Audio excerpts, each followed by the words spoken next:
Has hate been more popular than it ever has been? Fear and hate have been a popular combo for so long, and an even popular tool to use for even longer. And the internet has made it an even easier tool to use, with the advancements in AI and social media feeds having content catered specifically for your wants. How do we break the cycle of anxiety? How can we protect our family and friends? As of recording this video, I'm currently 20 years old, which means I have a lot more to go through before I can add insight. I guess I just want us to ponder this question together. Something like this is brought up. Being young, the first quote that comes to my mind is from Marceline the Vampire Queen, the kids' cartoon Adventure Time show. In a little series, we learned Marceline was originally human before kicking vampire snot and stealing their powers. She's now well over 1,000 years old. Mistakes happen, she loses those powers, and now she has to fight the vampires of her past once more. Fighting the Vampire King, the final boss, the final confrontation. He asks her what she learned, living all these years as a vampire. She replies, everything repeats over and over again. No one learns anything, because no one lives long enough to see the pattern, I guess. When I was younger, my predecessors, or the young adults of the internet back then, have this running joke that back in the day, being a Republican or a Democrat didn't really mean much. Can you believe this line? This is going to take at least 15 minutes. I know, it's like they should give us work off or something. I wasn't expecting this to take half the day, so I shouldn't ask this, but who are you voting for? I'm voting for Gore. You rascal. I'm not voting for Gore. In fact, people didn't really understand what either meant. You just picked one up like it was a matter of preference. Now it somehow correlates to supporting atrocities in one way or another. And one has to be an enemy against humanity and seeking its downfall. I'm not sure if that's true or not, but advertisements during campaign seasons speak for themselves. Trying to watch a video on how to sit on a chair on YouTube and get hit with an ad saying how a candidate wants to personally break into my home and cut off my limb. Like, what?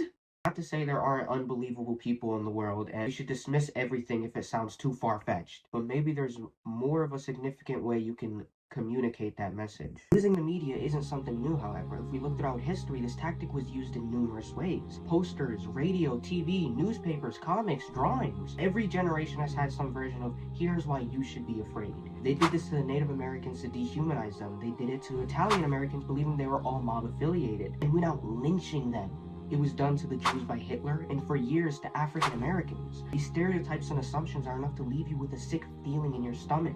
In fact, as early as the late 2000s, it was widely rampant online. You could probably still see old tweets where, for some reason, a majority of mainstream actors were called gorillas for just being in the Hollywood scene. Comments said about Obama sometimes were so off-topic, even his opponents drew a line. I'm concerned about, someone that, cohorts with domestic terrorists such as Ayers. I have to tell you, he is a decent person and a person that you do not have to be scared as President of the United States. Now, I just read about him, and he's an Arab. He is not. No. No, ma'am. He's a decent family man, citizen that I just happen to have disagreements with on fundamental issues, and that's what this campaign is all about. And these are just a few we can see. It breaks my heart. Being young and on the internet, it feels like this has been so much more apparent. I watched Nico's video about going to a rally and heard people so afraid to understand others they wanted to attack them. If you made the argument that it wasn't a racist movement, sure, but there were so much people with that mindset. And why are Elon Musk and other celebrities willing to bandwagon with these perspectives?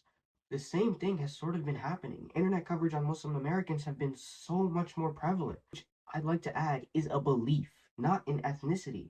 Like preferring pineapples on pizza, which means even stereotypical Southern American grandparents with family who rode the Mayflower have the right to be Muslims. Like realizing one day you want to eat more fruit, trying pineapple and pizza and going, this tastes good. Like in this case, reading They Pray 5 times a day and going, yeah, I like the discipline. Small habits do create character.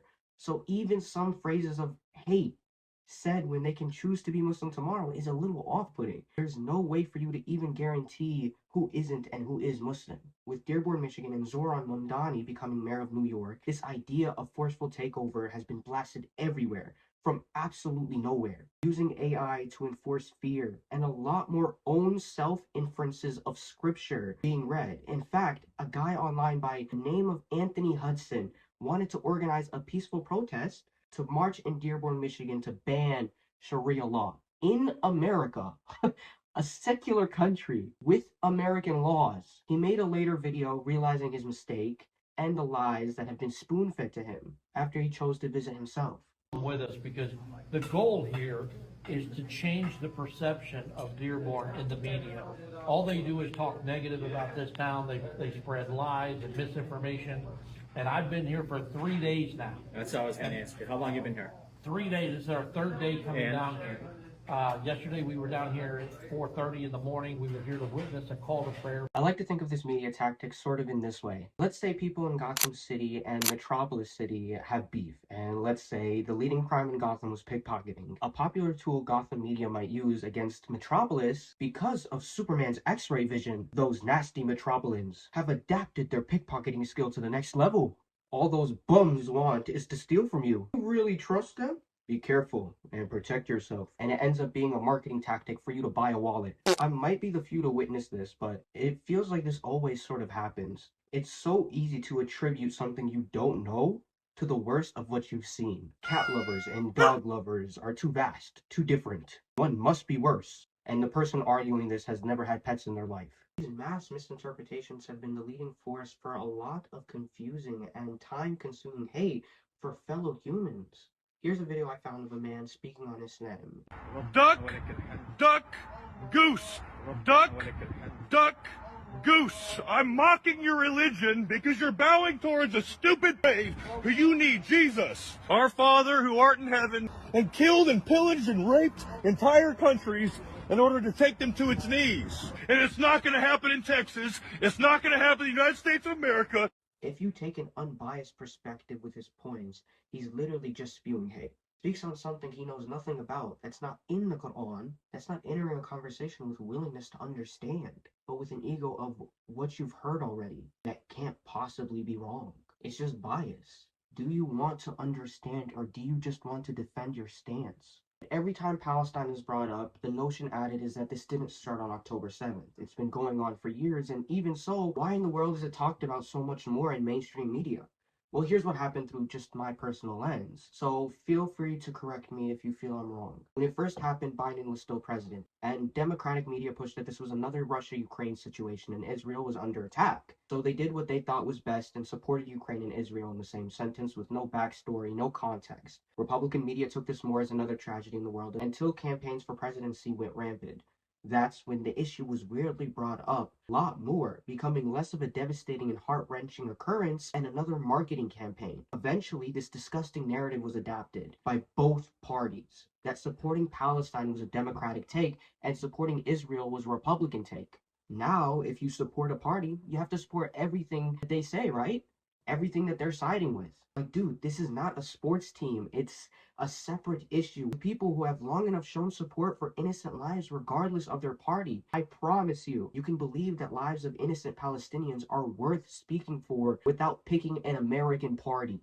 Miss Rachel literally speaks for kids, and because it's kids in a different location, she gets disgusting comments. Politicians are mascots. They echo what the majority believes in so they can run for office. If the popular vote is for basic respect, then that'll be the campaign. Recent polling data shows a significant generational divide with younger Americans, including those under 50 in both parties, being more supportive of Palestinians and critical of Israel than their older counterparts, regardless of media.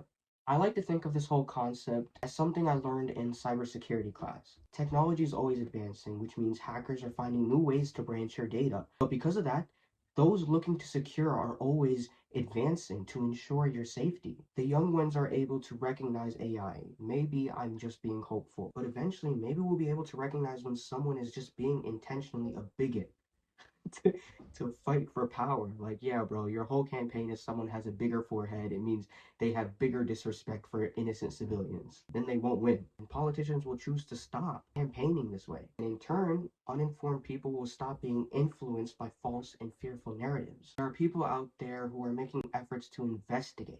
For instance, the TikTok girl who started a trend where she calls mosques and churches for baby formula.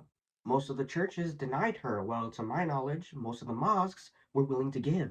Alright, sorry for the yap sesh. I guess the point of this video was just to ask, do you think we're finally going to catch up and finally recognize this tool and get over it? Or are we doomed to repeat it forever? Anyway, that was the video. Thanks for watching. Make sure to comment your favorite sandwich. I call PB&J.